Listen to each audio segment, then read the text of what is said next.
Thank you very much. I would like to express my deepest gratitude to the University of Tokyo and its president, Mr. Makoto Gonokami, the distinguished speakers and panelists that are with us today, and to the organizers of the forum for the opportunity to speak to you today. The theme of the forum, Shaping the Future, is adequate for many reasons, but especially because it places the emphasis on our capacity to influence the course of events and to shape our destiny, not merely conform to it. We often read accounts of the future that are not only dystopian and defeatist, but that also portray human beings as mere subjects of history. That is dangerous, though. The challenges we face are too great, their urgency too severe. We can only confront them through the recognition and the full exercise of our human agency and our collective action. I will speak today from the perspective of the region my organization represents, the countries from Latin America and Europe that speak Spanish and Portuguese. And I believe that through the analysis that, of my region, we will resemble also other parts of the world. Anyone with a cursory interest in Latin America knows this has been a rocky year for us. Mass demonstrations, civil unrest have taken place from Chile to Colombia, from Ecuador to Bolivia, from Nicaragua to Honduras. Many have remarked on the similarities with protest movements in other parts of the world, such as Hong Kong or Paris. While the grievances that are mobilizing people tend to be quite diverse, they range from austerity measures to pension reform, from corruption to election irregularities. The protagonists of the protests tend to have many things in common. They are typically the new middle classes, in particular the young people who make up the largest, most educated, and most demanding generation in the history of Latin America.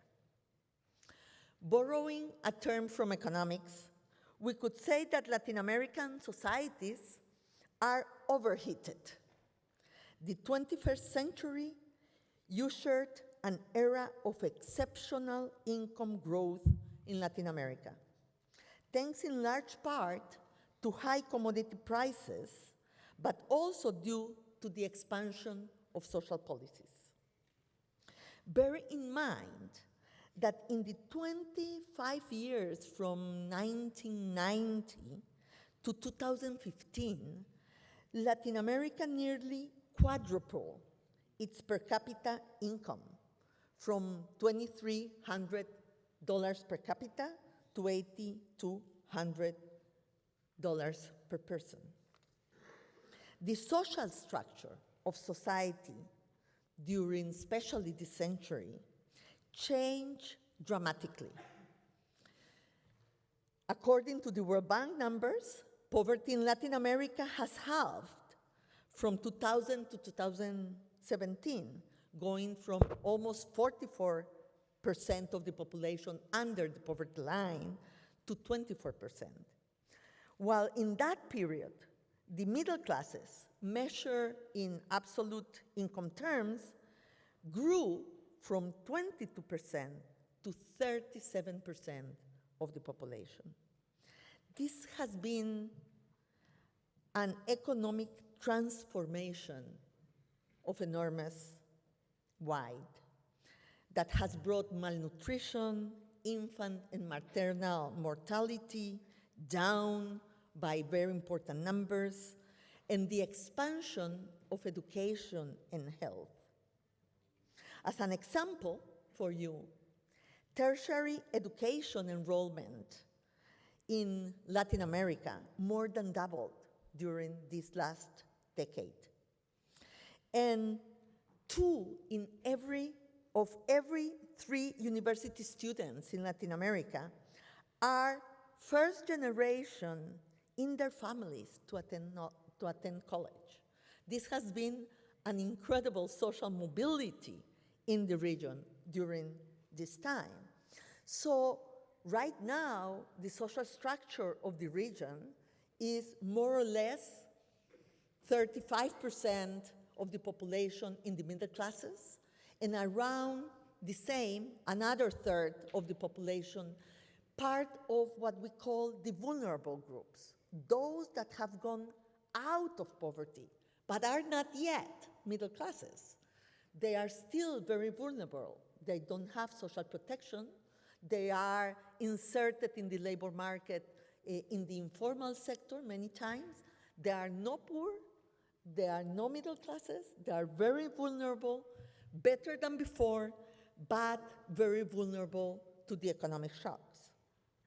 So as the commodity boom waned and the region entered a period of lackluster economic growth with recession in some large economies, like Brazil and Argentina, we started to see the cracks in the surface.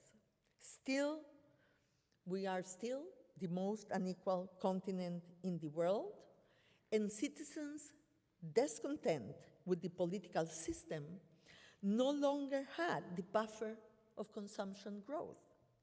So some of the gains that we achieved at the beginning of the century started to get reversed, and the so-called vulnerable groups that I referred to before started to go back into the poverty, below the poverty line, and in a struggle to stay above the water during these difficult times.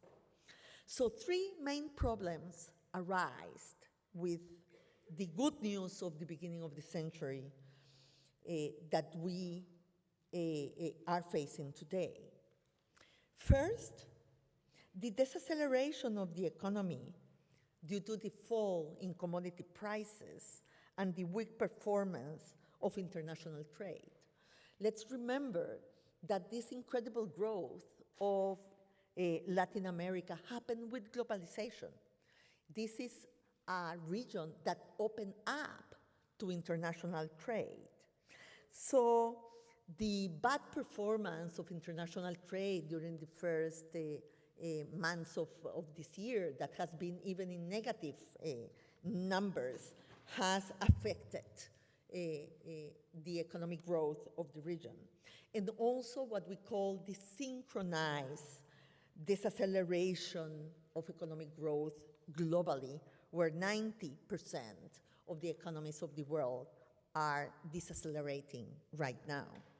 So that has posed a very strong burden on the possibility of economic growth in the countries.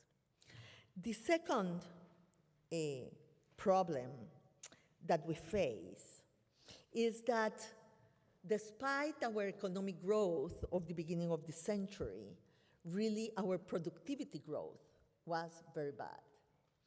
The gap in productivity of our emerging countries with the rest of the world widened instead of otherwise.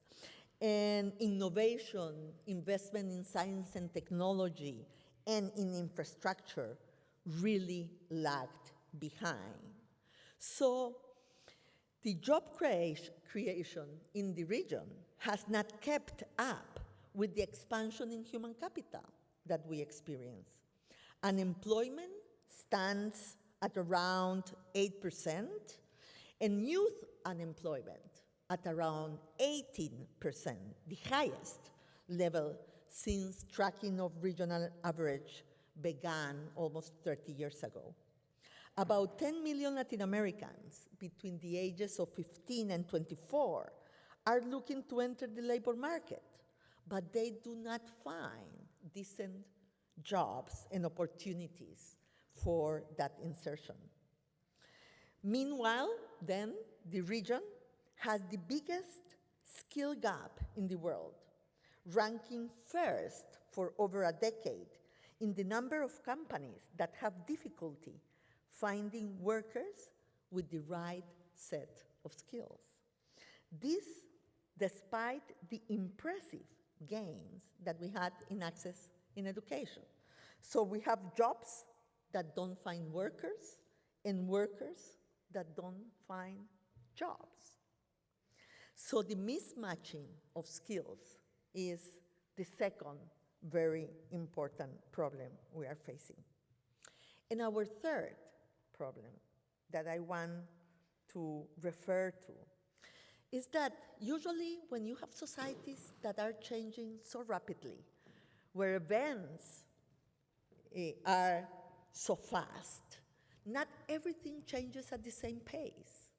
So what has happened in a way in our region is that society and the economy has changed much faster than our institutional system and that our political system. So our institutions are lagging behind. Quality of services is bad, and we have new middle classes that demand better services, better education, not only access to education and health, but better education and health. Inequality in education is still very rampant, so you have a lot of students going to bad quality education instead of good quality education, going to the university, and then inequality in the quality of education becoming a new source of the intergenerational transmission of inequality in our countries. And so you have services lagging behind. You have the problem of corruption that has been a very, very striking during this period too, and an inadequate tax base to face this challenge. Institutions so have entered into a deep crisis of representation and even legitimacy, in part because of their inability to address societies as they are today. 8 out of every 10 Latin Americans believe that their countries govern for the benefit of a few powerful groups, a figure that has grown 18 percentage points in the last 12 years. Brazil and Mexico, for example, the countries with the highest number of citizens who believe so, have recently elected candidates who portray themselves as outsiders. In fact, we are coming out of 2 years of what we call the super electoral cycle. 17 of our 22 countries have gone through elections during this period. And contrary to academic expectations, incumbency has become a disadvantage in Latin America, where citizens have become desperate for change. Traditional debates between left and right have intertangled with other cleavages fed by social media. So Latin Americans today who claim to be dissatisfied with democracy are already 71% of the population, according to the polls in 2018, while support for democracy has fallen to less than half the population. So we are in a period, in a crossroad, in which we could go the right way if we take this more demanding citizenship that has arisen in the region for improving our political system, our representation, our institutional delivery. But if we don't, the question is still open of what is the road that our societies will take. And this comes together with my last point today, given that we are in the middle of the COP25, of climate change that is being held in Madrid right now, and that we are facing our most important medium to long-term challenge, which is the environmental crisis and the literal heating of our planet. So Latin America is, at the same time, one of the most vulnerable regions and one of the most instrumental also in the global response to climate change. Latin American countries release about 10% of global greenhouse gas emissions, but coastal populations, the share of agriculture, the reliance on tourism, and other factors make them especially vulnerable to global warming. Our countries have already experienced an increase in extreme events such as flooding, droughts, hailstorms, hurricanes. The number of people in the region experiencing water stress due to climate change is likely to be as high as 77 million by the next decade. In 2018, the World Bank estimated that 3 regions, Latin America, Sub-Saharan Africa, and Southeast Asia, will generate 140 million more climate migrants by 2050. The Food and Agriculture Organization of the United Nations has alerted that severe droughts in Central America this year have jeopardized the livelihood of over 2 million people and increased the risk of needing to migrate to survive in places already overwhelmed by poverty and crime. So many of the stories of migration that we have been hearing about Central America going to the US during these late years is coming also from the problems of climate change and what we call the dry corridor in Central America. Yet, Latin America is also a big part of the solution. The region has impressive biodiversity stocks, including many of the world's few mega-diverse countries. It is home to a large number of endemic animals and plant species, holds 22% of global supply of fresh water, and 16% of marine water resources. It has a vast array of different climates and ecosystems, and 20% of the planet's total protected surface area. 57% of the world's total primary growth forests are in Latin America, a fundamental asset to carbon offsetting. The International Finance Corporation estimates that the low-carbon investment market in Latin America will be worth more than $600 billion over the next 14 years.